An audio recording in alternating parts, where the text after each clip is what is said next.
collapse in our economy would ripple around the globe. Mere first step to establishing a new world order. Something the matter, Miss Rose? It's a trap. This is a crazy episode in the sense that we're learning more about the machine's capabilities than we ever knew before. It's a hell of a time for your machine to go on the fritz, Harold. Give it a second. This is an idea brought to us by Denise Tay. She's the writer on this particular episode. And when we heard it, it sounded completely manners. And we said, I don't know if we can do that. And then we said, oh wait, we absolutely have to do that. Root. What?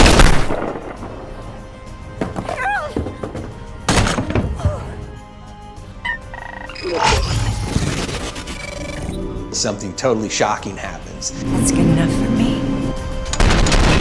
It's an opportunity to actually kill all of our characters in one episode.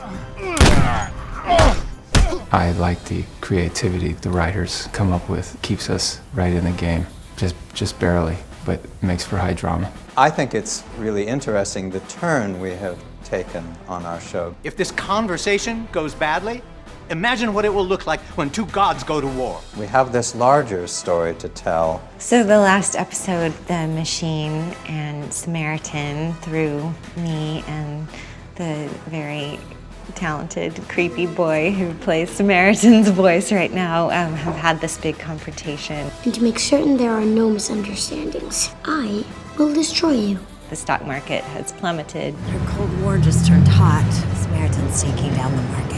It's just kind of insanity everywhere, and so Shaw, who we've asked to stay protected, has now come out to try to help us all out. It's war.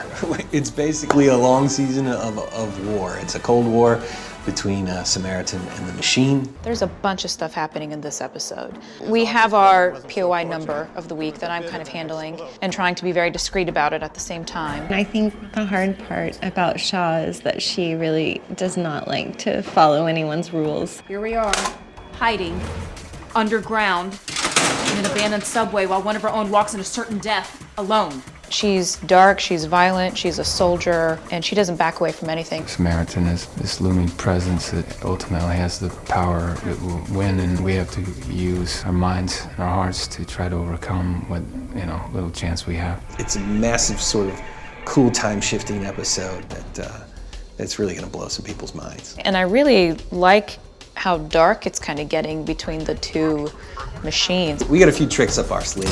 I think Team Machine's going to need a little bit more help. I hope our audience will go along for that ride. I don't think anything is necessarily off limits or even safe in the world of POI. You all are being watched.